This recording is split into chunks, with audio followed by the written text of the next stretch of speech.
just had a wonderful, powerful conversation with a beautiful new client who's joined the Power of Personal Style. And she, at the age of 70, looks ridiculously not 70. She looks 40 something. Oh my gosh, you won't believe it. Anyway, and her question to me was, and I've shared this with you before, and I'm going to share it again. I've been saying this for years.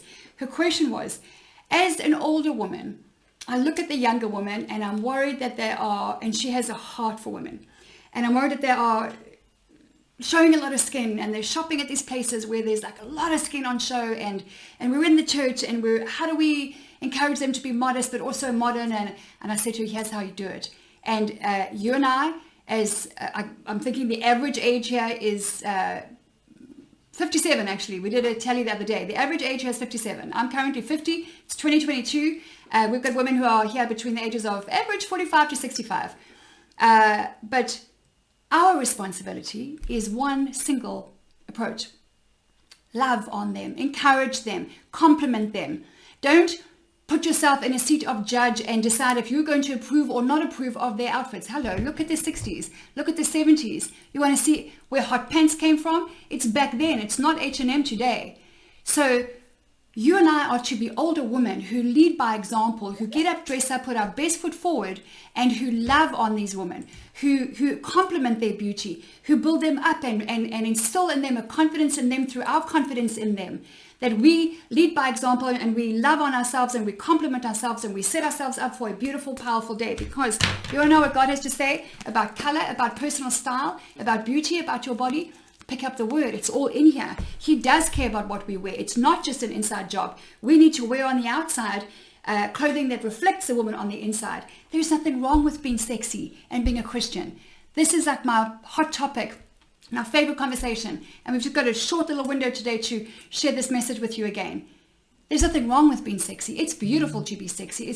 And you are not responsible for what another man does. So you're not to dress down in case you cause another man to stumble. That is religious BS. That is in my coaching program, by the way. If you want to find out more about it, go to lindapage.com, book a free consultation. Even if you don't sign up, you'll get 45 minutes of an incredible, valuable strategy session that's going to show you and teach you some stuff. But don't you book that call unless you're serious about taking action and investing in yourself, your body, your beauty, your confidence, your future. This is all about action. Action is the one thing that separates your status quo from a confident, bold, beautiful tomorrow. So if you are an older woman, and by older, it doesn't matter, and by old, but listen, when it comes to age, you better celebrate it. You better not be hiding your age. It is nonsense. It is a worldly thing that says it's rude to ask a lady her age. That is nonsense. It's rooted in fear and in lies. It's rooted in we don't celebrate getting older, we only celebrate youth. And that is not biblical, that is not the truth, and that is not real. Every year that we get, every day that we get is a gift where we can dress up some more, have another shot at life, had another opportunity at doing something powerful and amazing and beautiful and valuable, and bringing that to your corner of the world. So if you are a woman who has a judgment over the younger woman, don't be one of those women who says the youth today. You know, there's another conversation for another time on a webinar, which is coming. So the youth today is no different than the youth in the 60s or the 70s or when you were the youth. How do I know? The only thing that hasn't changed since the dawn of time is human nature. We all want to be loved, respected, accepted, and edified and complimented and appreciated for who we are. That it doesn't change at the age of 10 or 17 or 35 or 56 or 94. It is exactly the same human need. So you and I have to be that woman, the older woman who looks at the younger girl. Maybe you think she's showing too much skin, but who are you to judge? Who are you to judge? You haven't walked a day in her shoes. You don't know what she's been through. Compliment her, lift her up, have confidence in her, and be a woman who walks by example and doesn't judge the younger woman. Don't envy her. Don't look down on her, and make sure that you make time for her. You don't know what she's been through. Think back to what you went through when you were in your teens or 20 or 30 something.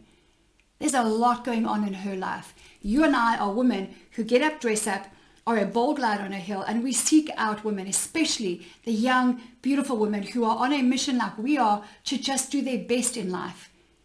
Don't you dare judge her for what she's wearing. Don't you look down on her. Don't you talk to her about, don't you put yourself in God's position and be judged, and talk to her about modesty and not showing in too much skin, because that is not okay. That is not beauty. That is not leadership. That's not trustworthiness. And if you have done that, go and do what repenting you need to do, and draw that line and put it behind you and move forward with a commitment that you're going to be the one who inspires her. You're going to be the one who lifts her up. Be the only woman of 50 plus who compliments her, who says, oh my gosh, where did you get that blouse? I have to have one. And it's not false flattery. We're not talking about that. You haven't walked a day in her shoes. You don't know what she's going through. Don't judge what she's wearing.